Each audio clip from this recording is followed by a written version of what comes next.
sur cette table ronde, on fait bien la synthèse entre deux choses qui transpirent partout. C'est l'innovation, oui, mais cette innovation qui est remarquée autour de l'IA et de l'IA générative, comment ça vient télescoper l'enseignement supérieur, ça va être ça notre sujet, avec un défi qu'on s'est posé, vous avez vu, faut-il former ou faut-il interdire? Puisque si on revient 2 ans en arrière, et quand on se remet au mois de janvier il y a 2 ans, je reviens sur les articles de journaux et la presse qui, à ce moment-là, nous disaient ô combien des grandes écoles s'étaient emparées de la question et avaient publié des interdictions, étaient à la recherche de l'outil qui allait détecter l'usage de l'IA, et c'était la grande course entre la souris et le chat, ou entre le voleur et le policier. Donc pour parler de tout ça, et pour montrer ô combien ces questions se sont transformées pendant les 2 années, juste 2 ans, c'est incroyable quand on y pense, 3 invités qui ont chacun des choses à dire, avec des points de vue qui donnent toute leur légitimité. Je laisse Sylvain commencer à prendre la parole. Oui. Bonjour à tous, je suis Tawit Chewi, je suis le président fondateur d'Ivacity, la grande école de l'IA et de la data. Bonjour à tous, Sylvain Gousseau, je suis le directeur général de l'EPITA. Bonjour à tous, Jean-Marie Cognet, vice-président enseignement supérieur d'EdTech France et PDG du Bicast. Alors justement, Jean-Marie, puisque cet ensemble de conférences a été fait sous l'égide de EdTech France, repartons de ça. Et pour tous ceux qui ne sont pas au fait, c'est quoi le rôle de EdTech France avec ses partenaires qui sont ces grandes écoles? C'est quoi ce rôle vis-à-vis de toutes ces entreprises EdTech qui fournissent des contenus et qui sont peut-être considéré comme le diable par certains ou la solution pour d'autres. Et Tech France, c'est une association d'entreprises qui est composée de 400 membres et qui a pour but de se fondre dans cet écosystème, de le solidifier, de créer des liens, notamment dans l'enseignement supérieur. On essaye de co-construire des solutions, on essaye de promouvoir des nouveaux usages, mais pas de la techno pour de la techno en fait, de la techno qui a un vrai but, un impact. Donc c'est un secteur qui est plein de sens. Dès qu'on est dans la EdTech, il n'y a pas que la tech, et on fait très attention à cela. Et Yannick, on est bien placés tous les deux pour parler de ce programme ce matin, parce que ça fait presque 1 an qu'on le travaille et qu'on a eu l'opportunité de pouvoir parler d'enseignement supérieur sur Learning Technologies. Et grâce à Yannick, on a pu avoir ces espaces où on peut faire intervenir des établissements d'enseignement supérieur, mais également des entreprises de la tech, pour montrer les belles réussites, ce qui se fait de mieux, et pourquoi et comment on doit et on peut avancer main dans la main. Alors, Tawid et Sylvain, j'aimerais que vous nous disiez à nous tous, c'est quoi aujourd'hui, là, en 2025, les règles qui sont données et comment est-ce qu'elles sont données à vos étudiants, à vos apprenants par rapport à cette question de l'usage de l'IA et de l'IA générative dans leurs études? Est-ce qu'il y a des consignes qui sont données et quelles sont ces consignes pour eux et pour les enseignants? Merci.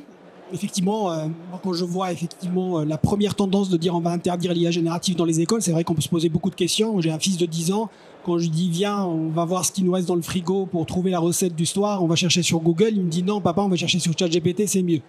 Comment vous voulez interdire à cette génération qui arrive dans nos écoles l'utilisation d'un outil qui est quasiment un outil du quotidien pour eux, et qui est un outil qui va transformer sans doute et qui aura un impact sur la productivité de nos entreprises, quel que soit le domaine. Quand on voit l'IA, est-ce qu'elle va générer comme revenu d'ici 2030? C'est 15 700 milliards de dollars générés par l'IA d'ici 2030. C'est l'équivalent du PIB Chine et Inde réunis. Et ce qui est très intéressant dans cette production de valeur, c'est que la moitié de cette production de valeur va être liée à des gains de productivité. Généralement, quand on crée une innovation, c'est la demande additionnelle qui crée la richesse. Ici, la moitié, c'est par des gains de productivité. Parce qu'en tant qu'architecte, médecin, plombier, professeur, tout ce qu'on veut, on va gagner en productivité en utilisant l'IA générative. Donc si on commence à l'interdire dans nos écoles, alors qu'on est censé les former, les accompagner à son utilisation, parce qu'elle sera un outil d'amélioration de la productivité, c'est un peu problématique. Nous, l'IA, elle est obligatoire dans un certain nombre d'examens. Donc quand mes enfants ils me disent « Papa, j'ai un exposé, je vais chercher sur ChatGPT », je leur dis pas non, je dis « Allez, viens, on va chercher ensemble ». Mais par contre, ça c'est la donnée d'entrée, c'est pas la donnée de sortie. Montre-moi que tu es capable de faire mieux maintenant. Montre-moi ce que tu es capable de produire. Si l'IA, elle a produit ça, bien évidemment, avec tout le recul nécessaire par rapport à sa capacité, par rapport à ce qu'elle produit. Parce que l'IA ne génère pas de nouvelles connaissances, l'IA n'est pas générative, en tout cas, ne donne pas des vérités. Donc il faut qu'on leur explique comment elle fonctionne, qu'on leur explique ses limites, qu'on leur explique les enjeux qu'il y a derrière, on explique ce qu'elle peut produire par rapport à une autre technologie, et évidemment qu'on les habitue à son utilisation d'une façon responsable, d'une façon éthique, bien évidemment. Donc nous, on a imposé, dans les examens, c'est obligatoire, l'utilisation des IA génératives. Et je vous assure, les premières notes qu'on a reçues, elles sont plus mauvaises, sont pires que les notes qu'on avait sans l'IA générative. Parce que l'étudiant il est censé produire et démontrer d'autres intelligences que l'intelligence artificielle n'est pas capable de produire. L'IA ne nous remplace que sur une seule intelligence, qui est l'intelligence analytique. Et fort heureusement, on a 9 intelligences différentes. Et il faut qu'ils démontrent leur capacité d'aller chercher leurs valeurs. On va revenir là-dessus, sur cette question de l'évaluation qui est absolument clé. Au niveau de l'EPITA, Sylvain, comment ça se passe? Alors en fait, tu as envie de parler de génération. Il y a bien un sujet de génération, puisque effectivement, on s'est rendu compte que nos premières années, ceux qui arrivent du bac, ont un usage immodéré de l'IA générative par rapport à ceux qui sont en 2e, 3e, 4e, 5e année. C'est une école d'ingénieurs, l'EPITA. Donc à un moment, on ne s'attendait pas en fait à ce que la prise en main, donc immodérée, donc qui veut dire immodérée sans comprendre en fait vraiment ce qu'il faisait, plus pris par la facilité. Donc on n'interdit pas l'IA parce on cherche à la faire comprendre, on cherche à la faire utiliser bien évidemment. Néanmoins, on a ce sujet de bien faire comprendre l'usage, et on se retrouve un peu comme l'époque de la calculatrice ou comme la révolution de l'Internet, où au début on a eu du plagiat pour l'Internet, et finalement les étudiants, et probablement dans le secondaire aussi, sont habitués à aller faire des requêtes et à assembler et à apporter une forme de savoir en plus. Et donc c'est ce niveau de réflexif sur lesquels on demande aux étudiants de se pencher. Mais il y a un petit gap générationnel, aussi surprenant que ce soit, parmi ces jeunes étudiants. Mais j'imagine que vous avez le même constat que l'on peut avoir par rapport à ces digital natives que l'on présuppose comme étant les maîtres de toutes les fonctionnalités de ce que le monde digital leur offre, et qui en réalité ont à la fois des connaissances très pointues et des usages souvent très pointus de fonctionnalités, et des lacunes absolument totales de ce que ça peut réellement faire. Est-ce que vous avez intégré dans le parcours de formation une formation à l'IA générative? C'est-à-dire, est-ce que c'est rentré maintenant dans les parcours pour les primo-arrivants? Oui, en fait... Quand vous êtes une école comme l'EPITA, vous enseignez l'IA. En fait, on enseigne l'IA depuis... on a 40 ans, on enseigne l'IA depuis 1994, donc depuis 30 ans. Des chercheurs en IA, donc on est plutôt bien doté pour se rendre compte et faire apprendre. L'IA maintenant générative, elle a rejoint le tronc commun de la formation ingénieur. Donc effectivement, on y apprend. On lance en septembre un bachelor sur l'IA générative parce qu'on considère qu'on doit former des futurs experts des outils pour aider les entreprises à se transformer, apporter les gains de productivité dont tu parlais tout à l'heure. Et l'IA générative, elle est maintenant au cœur des enseignements. Notre rôle, c'est quand même de faire comprendre, c'est quand même de leur apprendre, pas seulement de leur apprendre à utiliser. L'ingénieur, il est là dans la conception, donc on va quand même désosser ce qu'est un LLM, on va désosser la génération d'un langage, on va comparer les modèles, puisqu'on sait aussi aujourd'hui qu'il n'y a pas de vainqueur sur l'IA générative, et que c'est plutôt un assemblage, un savant mélange des différents modèles qui permettra d'apporter la meilleure réponse aux problèmes posés par l'entreprise, l'institution. Donc on a aussi ça à leur faire comprendre, c'est-à-dire on n'est pas 100% de ChatGPT ou 100% Notebook LM. Et donc Ça, c'est vraiment du réflexif de la formation d'ingénieur. C'est les amener à s'approprier les outils, à les comprendre, à comprendre leurs limites et à en faire un savant mélange, un blending pour pouvoir utiliser le meilleur outil au meilleur moment.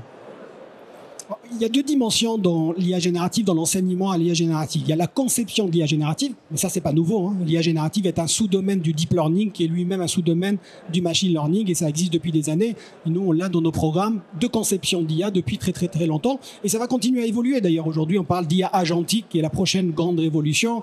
On va parler d'informatique quantique et de son impact sur l'entraînement des IA génératives, etc. Et puis après, il y a l'utilisation de l'IA générative, avec des logiques de prompt, avec une capacité de distinguer ses capacités, ce qu'elle peut apporter. Et là, évidemment, on l'a introduit dans tous les programmes de façon à amener les étudiants à avoir une compréhension fine de ce qu'elle apporte, de ses limites. Quand on voit toutes les questions de biais qu'on a vues en demandant à une IA générative de faire une photo d'un patron d'entreprise, on n'a que des photos d'hommes et secrétaires que des photos de femmes. Au début, c'était ça. Aujourd'hui, on intègre dans les algorithmes toutes ces questions de biais pour expliquer évidemment les enjeux qu'il peut y avoir derrière l'IA générative. Pourquoi elle ne répond pas à ma question correctement? Expliquer comment elle est entraînée, comment elle fonctionne, l'impact environnemental. Parfois, il faut aller plus sur Google parce qu'une recherche sur Google, c'est entre 3 et 10 grammes d'émissions de CO2.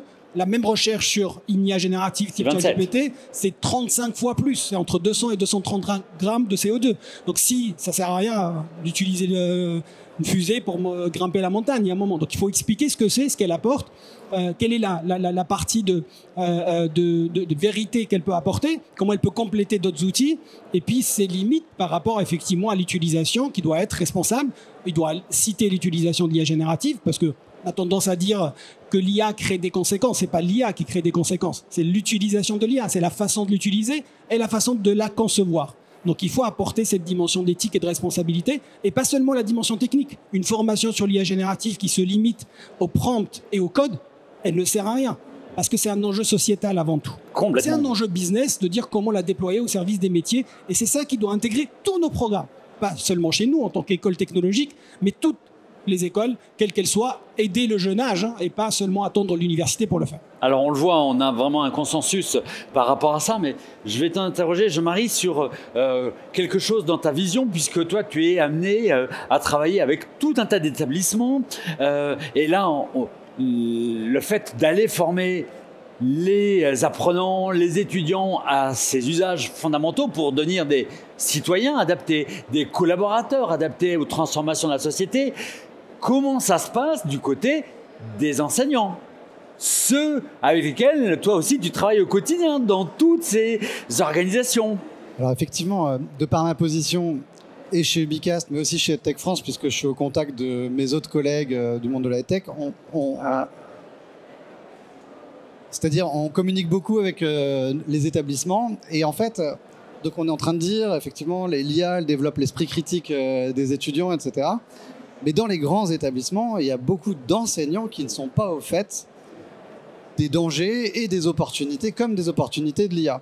Et donc, en fait, il y a beaucoup de veille qui se fait en ce moment, et on voit dans beaucoup d'établissements, il y a des groupes projets qui essayent de démultiplier, d'acculturer la grande masse, on va dire, des enseignants, parce que dans le corps enseignant, il y a souvent 10% de pionniers qui sont en avance, qui sont vraiment au fait de toutes les nouveautés.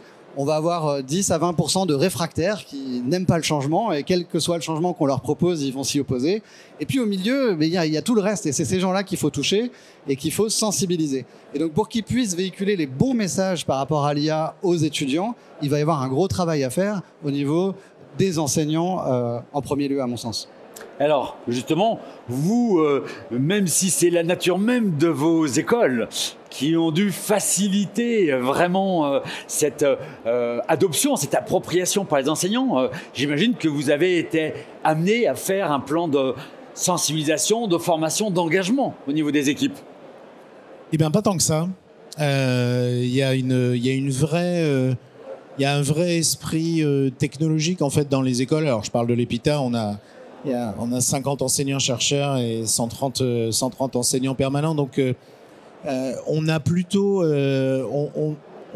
des collaborateurs qui sont informés sur des sujets de productivité, en scolarité, mais sur les enseignements, les biais les enjeux d'éthique. C'est des sujets qu'on a démarrés depuis longtemps et finalement cette culture technologique, culture du numérique, elle est assez forte dans une école comme l'EPITA.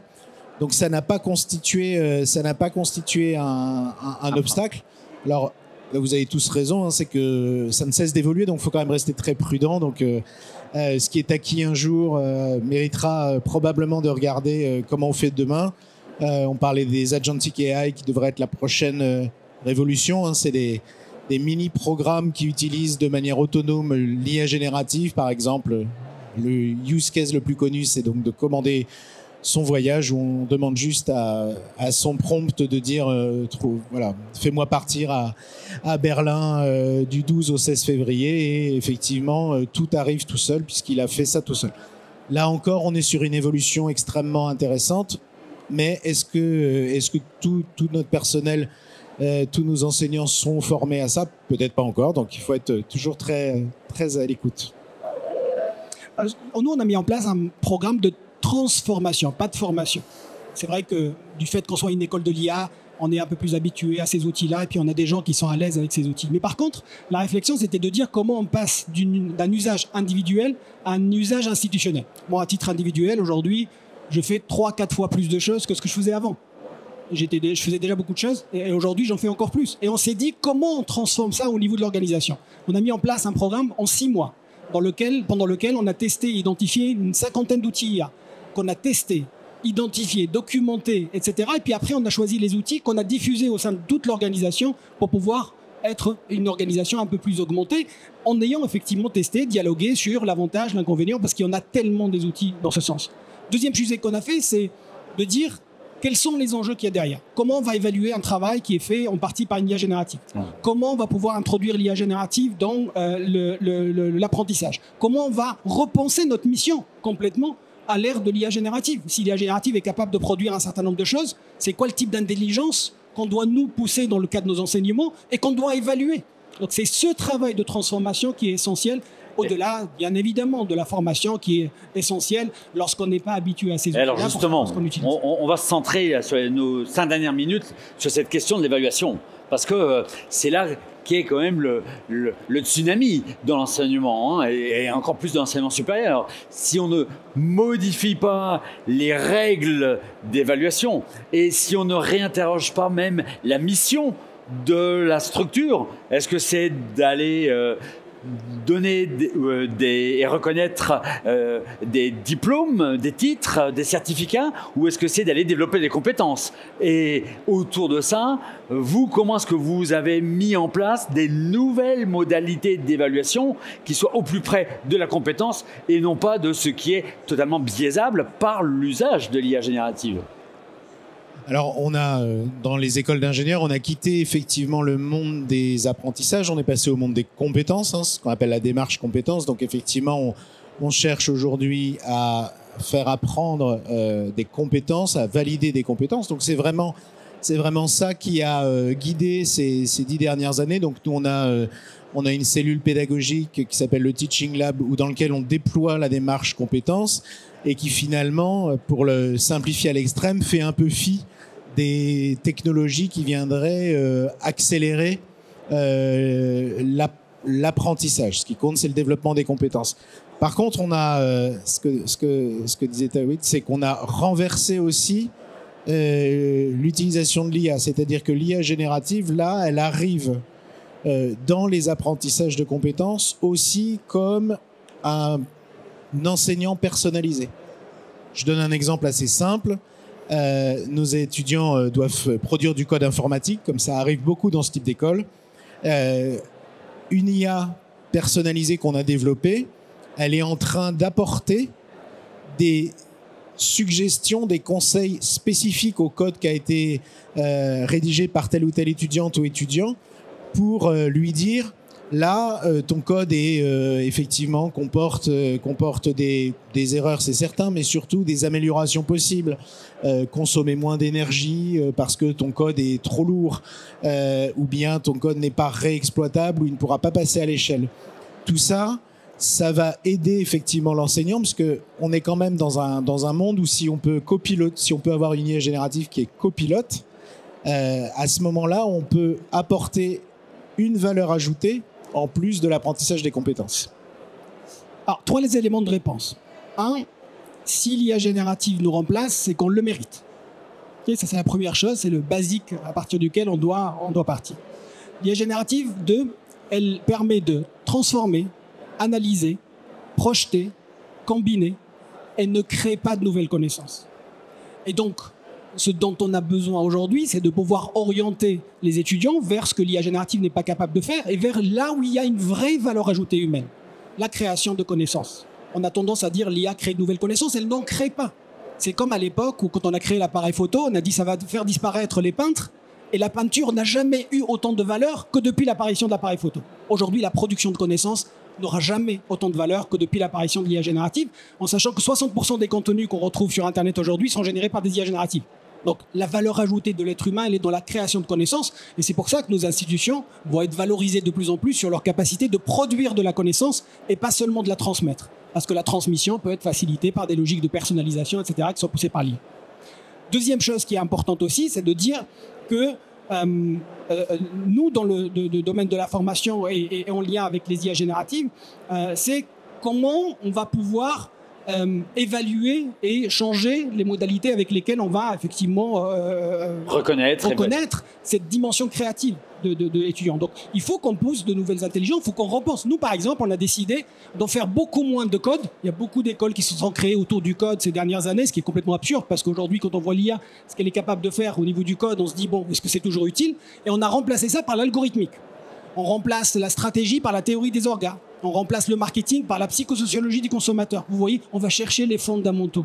L'IA est capable de fournir la couche superficielle, elle n'est pas capable de maîtriser les fondamentaux. Et si les étudiants sont capables de maîtriser ce qui est en amont de la couche superficielle technique, c'est là où ils auront demain une valeur ajoutée. Et c'est ça ce qu'on va essayer d'évaluer dans le cadre de nos formations. Donc, il faut repenser le modèle complet de notre enseignement. Concrètement, ces évaluations se passent avec des soutenances, avec quelque chose qui est justement avec une mise en valeur de l'humain, j'imagine. Bien sûr, et où l'IA devient la donnée d'entrée, pas la donnée de sortie. Et on leur dit, OK, promptez, sortez ce que l'IA est capable de... Mais maintenant, on va essayer de travailler à partir de là, devient la donnée d'entrée, pour essayer effectivement d'aller un peu plus loin, pour pouvoir être plus créatif, pour être en capacité d'apporter de l'empathie, de l'émotion, de nouvelles intelligences en lien avec les capacités humaines et sur lesquelles l'IA n'est pas prête de nous remplacer. Une ressource, c'est un moyen à mobiliser, mais pas du tout une finalité en soi. En tout cas, pour les étudiants, ils doivent la maîtriser, ils doivent s'en servir. Et ce que l'on va évaluer, c'est cette capacité-là et tout le reste de le spectre de la créativité, de la communication, de la coopération, de l'esprit critique, de tout ce qui va donner la vraie valeur humaine et des futurs collaborateurs garants de l'employabilité, de toute manière. Bon, il nous reste quelques minutes et je pense que vous avez des questions à poser parce que vous êtes avec 2 représentations d'écoles qui sont à la pointe des usages, à la pointe de cette réflexion. Nous qui en voyons beaucoup et beaucoup d'autres types d'établissements, ça serait extraordinaire si on n'avait que des interlocuteurs et une telle maturité dans toutes les équipes. Et c'est loin d'être le cas. Le travail d'accompagnement, des transformations des pratiques pédagogiques et de cette vision au niveau des pilotes, des COMEX et des dirigeants de structures et d'établissements d'enseignement supérieur. On voit qu'il y a encore un énorme travail à faire, mais au moins on peut s'appuyer sur des exemples qui sont visionnaires et en même temps réalistes, puisque ça fonctionne. Des questions ? Profitez-en, on a 5 minutes et hop, le micro bien contre le menton pour que ça passe. Oui, donc un peu comme dans tous les métiers, est-ce que l'IA finalement n'augmente pas les exigences vis-à-vis des étudiants ? Elle les déplace, elle les augmente pas. On a toujours les mêmes capacités en tant qu'être humain, mais elle va les déplacer, c'est sûr. Je ne demande plus à mes étudiants de la même chose. Je ne vais plus mettre l'accent dans l'évaluation sur les mêmes dimensions, en considérant le fait qu'ils vont pouvoir faire mieux. Je leur demande pas de faire plus, je leur demande pas de faire moins, parce que c'est ce qu'on pense. Lorsqu'on pense à l'IA, on dit elle va remplacer, faire moins, elle va nous permettre... Non, l'IA ne permet pas de faire plus ou moins, elle permet de faire mieux. Et aujourd'hui, j'ai jamais mieux vécu mon travail et mon activité professionnelle que depuis l'IA générative, et je sens que je fais les choses mieux. Parce que c'est la direction que je voulais donner derrière l'IA. Au lieu de dire comment je l'utilise pour faire plus ou moins, j'essaie de plus me centrer sur là où j'ai de la valeur ajoutée pour mieux vivre mon travail. Et c'est ça la philosophie qu'il faut avoir aujourd'hui dans le déploiement de l'IA. Je vais me permettre de compléter. Là, on a fait un sondage Ipsos auprès de 300 décideurs pour savoir ce qu'ils attendent des ingénieurs en informatique et en numérique. Et ça nous a un peu surpris, les composantes de savoir-être ressortent de manière très importante. Alors, on va trouver des choses assez évidentes comme l'autonomie, la résilience, mais ça ne s'apprend pas avec l'IA. Donc, on verra ce que l'avenir nous dit, mais est-ce que sur les savoir-faire, les attentes seront peut-être un peu moins fortes sur certains niveaux de compétences ou certaines disciplines parce que l'IA générative, il y a encore un peu de temps jusque-là, mais en tout cas sur les savoir-être, et on revient un peu sur ce qu'on disait tout à l'heure, effectivement sur la manière dont on évalue les étudiants, sur les savoir-être, on a encore toute notre capacité, compétence humaine et de former un corps social qui va de toute façon continuer d'être très prisé par les entreprises. On a le temps d'une dernière question. Je voulais juste réagir. Vas-y. Je pense pas qu'on attende des étudiants qui fassent mieux, en tout cas pour l'ensemble des gens que je vois, mais on attend qu'ils fassent différemment. Parce qu'en fait, quand on prend les modèles classiques, les étudiants peuvent répondre aux examens, aidés par l'IA, on met une solution anti-plagiat, mais la solution anti-plagiat, parfois, elle reconnaît des passages écrits par l'IA, alors qu'en fait, ils n'ont pas été écrits par l'IA, elle se trompe. Et donc, notamment pour les étudiants atteints de troubles 10, ce qui peut être vraiment ennuyeux. Et alors qu'en fait, effectivement, ce qu'on attend aujourd'hui, je pense, des établissements d'enseignement supérieur, c'est les soft skills, insister sur les soft skills. Le monde change vite, le monde change de plus en plus vite. Les annonces d'IA, il y a un parpaing qui arrive tous les 2 jours, qui rebat les cartes. On n'a pas le temps de se reposer sur nos lauriers. Et le monde de l'entreprise, il va attendre des étudiants qui soient flexibles, versatiles, qui sachent s'adapter au monde dans lequel ils vivent. Et du coup, c'est les soft skills qui sont attendus. Et là, l'IA peut aider. Moi, je vois, il y a beaucoup d'établissements qui demandent aux étudiants de faire des rendus de devoirs en vidéo. Pourquoi ? Parce que même si leur devoir il a été écrit par la vidéo, il faut qu'ils s'interprètent, il faut qu'ils s'approprient ce que l'IA a construit, qu'ils puissent le retransmettre face à une caméra, ils soient capables de l'expliquer. On leur demande du coup de faire un rendu de devoir différent de ce à quoi ils étaient habitués. L'IA, elle va pouvoir les aider sur la prise de parole. On a des membres dans EdTech France qui aident les étudiants dans des simulations assistées par IA, à savoir interagir devant un public de 250 personnes sans avoir à mobiliser 250 autres étudiants dans un amphi et les faire présenter devant les autres. Et donc, on va demander différemment pour travailler des nouvelles compétences qui seront plus requises, en tout cas plus importantes dans leur vie professionnelle à venir. Merci beaucoup. Je pense qu'on a vraiment une parfaite illustration que maintenant on peut sortir de la peur, c'est trop tard pour avoir peur, que maintenant on peut se poser la question du sens, on peut se poser la question du pourquoi faire, et c'est un enjeu sociétal et nous sommes tous des acteurs de cette transformation en cours. Enseignement supérieur, formation professionnelle, corporate learning, nous avons tous maintenant accès à cette maturité de questions à se poser et à partager autour de nous pour arriver à ces vraies questions absolument passionnantes.